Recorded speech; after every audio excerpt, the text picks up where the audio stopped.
सांभर झील के मध्य दादू जी महाराज भजन कर रहे हैं। सवेरे सवेरे सांभर झील से बाहर आते हैं।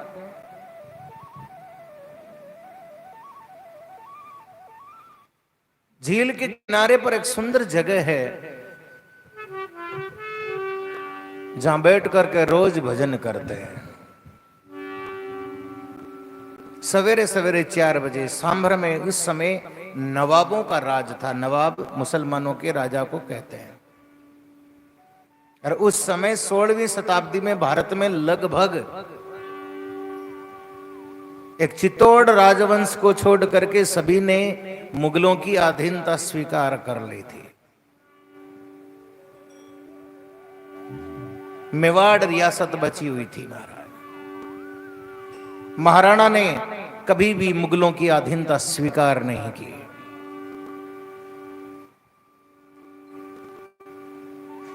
दादू जी महाराज झील के बाहर आते हैं और सवेरे सवेरे ब्रह्म मुहूर्त में दादू जी महाराज भगवान से रिझा रहे हैं, करुणा कर रहे, विनती कर रहे हैं। मुसलमानों ने कहा रे हमारे सवेरे सवेरे पहली नमाज का टाइम है, ये काफर पता नहीं कौन आ गया जो हमारे नमाज में विघ्न डालता है। जिनका बोल वाला जिसकी लाठी उसकी भैंस। मुसलमान रोज परेशान करने लगे महाराज। उनका राज था, उनको अच्छा नहीं लगता था, रोज सताते। लेकिन दादू जी तो अवतारी पुरुष थे। देखिए ये सांभर है ना, ये परीक्षा धाम है। यहां आपको देखना दादू जी महाराज के चमत्कार भगवान बताएंगे, संत कभी चमत्कार नहीं देते। मुसलमान क्रोधित हुआ, दादू जी कुछ नहीं बोले, तो फिर ज्यादा गुस्सा आया, बोलता भी नहीं है। हमारे खुदा की नमाज का समय है। दादू जी ने कहा खुदा तो नमाज कीड़ी के पग नेवर बाजे वो भी साहिब सुनता है। महात्मा कबीर साहब ने कहा है। ऊंचा होकर बांक गुजारे, क्या तेरा खुदा बेरा है? अरे कीड़ी के पग नेवर बाजे वो भी साहिब सुनता है। कीड़ी जानते हो कितनी सी चींटी होती है, उसका पांव कितना सा है, और उस पांव में पायल हो और उस पायल में घुंघरू हो और घुंघरू की आवाज हो, वो आवाज भी भगवान सुन लेता है। अरे तुम तो कहां बात कर रहे हैं। महाराज मुसलमानों को क्रोध आ गया और क्रोध में भर करके एक मुक्का मार दिया महाराज दादू जी महाराज के। संतों का चरित्र कुछ ऐसा है, दया जिनों के दिल नहीं, बहुर कहावे साध, जे मुख उनका देखिए तो लागे वो अपराध। संतों के हृदय में दया होती है। आपने राष्ट्रपिता महात्मा गांधी का जीवन भी पढ़ा होगा। जैसे ही थप्पड़ पड़ी, दादू जी ने कहा रे तेरे गाल मेरे गाल से कठोर है, तेरे हाथ के लग तो नहीं गई, ले दूसरी तरफ और मार ले, तेरी मारने से तमन्ना पूरी होती है। तो मूर्ख समझा नहीं मारा, दूसरी तरफ और हाथ उठा लिया। आपने चरित्र सुने महाराज, नामदेव जी की कथा सुनी, तुलसीदास जी की सुनी, भगत जयदेव की सुनी।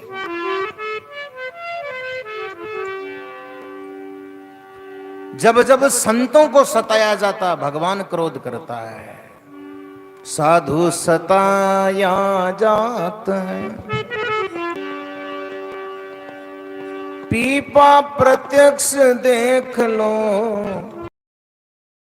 ओ रव कंस। मुसलमान ने हाथ उठाया, दूसरा हाथ उठाने लगा, भगवान ने क्रोध कर लिया। अब वो ऊपर थरथर थरथर कांप रहा है, मारना चाह रहा है, न आगे बढ़े न पीछे बढ़े, पांव जमीन में और शरीर अकड़ गया ज्यों का त्यों है। मारने की मुद्रा में ही है वो। आंखें बाहर निकली हुई, आंखें नहीं हिल रही महाराज। शरीर का कोई अंग हिलाना चाहे हिले नहीं, खड़ा हो गया एक ही जगह। थप्पड़ पकड़ी हुई, मैं अभी मार दूं। वो मारे कैसे महाराज, हाथ नहीं उठ रहा है। संतों में कोई दोष नहीं था महाराज। 3 महीना तक ऐसे ही खड़ा रहा महाराज, न कुछ खाया गया न कुछ पिया गया, शरीर खड़ा खड़े का गड़ के और मर गया। संत सताने से यही होता है। उसकी एक लड़की थी जिसका विवाह अजमेर हुआ था। अजमेर में दरगाह है ख्वाजा मोइनुद्दीन चिश्ती की, विश्व प्रसिद्ध है। उसका जमाई रहता था अजमेर में, उर्माइल नाम था उसका। उसके रुई का व्यापार था, धंधा था रुई का। कपास से होता है रुई का धंधा। फैक्ट्री थी बहुत बड़ी लगी हुई। उसने जब सुना कि मेरे ससुर जी इस प्रकार मारे गए, यहीं से क्रोध किया इसने, मैं जाऊंगा सांबर और दादू के शरीर को जमीन में गाड़ दूंगा, मुंह बार रखूंगा, पूरा मई गाड़ और मुंह के मुक्के मार करके मारूंगा। ऐसी मन में सोच रहा अजमेर से। संतों के प्रति बुरा सोचने का परिणाम यह हुआ, रुई का गोदाम था, 700 मन रुई ज्यों की त्यों सलग उठी आकाश में।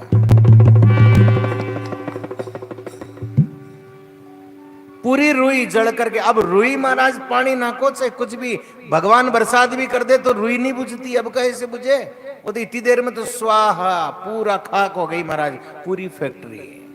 अब जाने की सोचने से ऐसा हुआ, वो तो कभी मुंह ही नहीं किया सांबर की तरफ वापस। लेकिन मुसलमानों ने सोचा ये जादूगर जानता है, कोई तंत्र मंत्र जानता है, कोई क्रिया करता है। सवेरे सवेरे रोज कैद में बंद होकर के भी इस प्रकार करता है। ले जाके जेल में डाल दो इसको। दादू जी को ले जाकर के कैद में बंद कर दिया। कैद में बंद करके बाहर आ गए। वो इस सवेरे सवेरे 4 बजे, और दादू जी महाराज को देखा तो झील के मध्य में बैठे हैं और वहीं कोई भजन गा रहे हैं, तू ही तू गुरुदेव हमारा, तुम ही तू गुरुदेव हमारा। मुसलमानों ने कहा रही है कहां गा रहा है? बोले ये बाहर कैसे आया? इसको जेल में कैद में बंद किया था।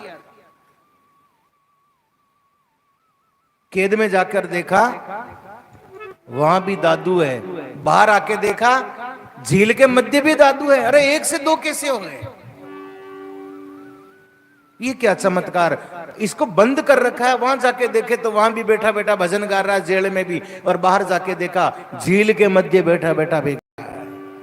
प्रभु जी साचा साहिब मेरा, प्रभु जी साचा साहिब मेरा, प्रभु जी साचा साहिब मेरा, प्रभु जी साचा साहिब मेरा। मुसलमानों ने सोचा रही ये कोई तंत्र मंत्र जानता है, अंदर भी बाहर भी। एक काम करो, मार डालो इसको, हाथी छोड़ दो इस पे। हाथी को शराब पिलाया। जिस मार्ग से, जिस गली से दादू जी मारा जा रहे हैं, उसी मार्ग में हाथी को छोड़ दिया। मुसलमान छतों पे खड़े हो गए, अब तमाशा देख रहे हैं। अभी क्या करेगा ये? मरेगा, अभी मारेगा। दादू जी तो फिर परमात्मा को याद करते हुए आ रहे थे।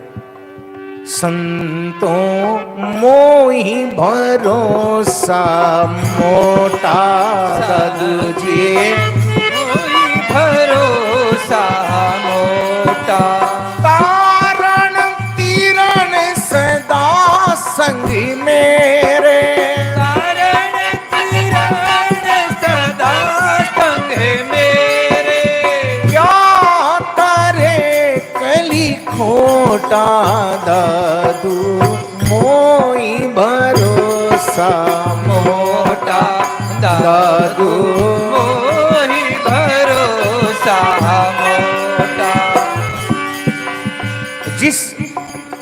जीव ने, जिस संसार में आए हुए संत ने, प्राणी ने गुरु की शरण ले ली हो, उसका काल कुछ नहीं बिगाड़ सकता। दादू जी महाराज कहते हैं, दो लागी दरिया पे न्यारी, दरिया मंजन जाई, दो लागी दरिया से न्यारी, दरिया मंजन न्यारी, राम जी दरिया मंजन जाई, राम जी माछोरिता चिरवे जलवाई,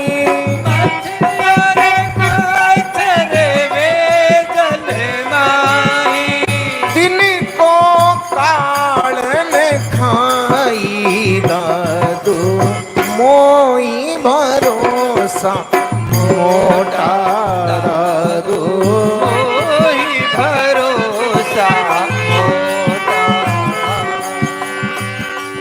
संत दादू जी महाराज कहते हैं, जंगल में आग लगेगी तो तालाब के अंदर आग नहीं जा सकती।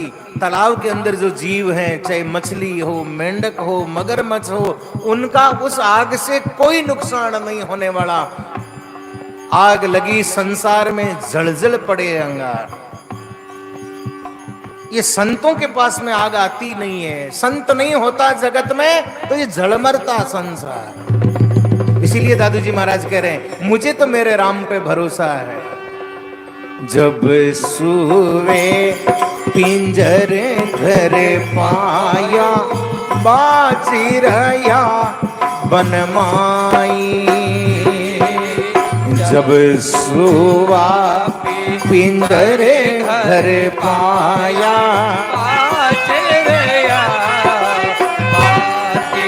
साधो बाजी रया बनमाई, प्रभु जी बाजिरया मनमाई, जिनको समरथ राखण हारो, जिनको समरथ राखण हारो, ताको कोई डर नाई, दादू मोही भरोसा मोटा, दादू कोई भरोसा मोटा।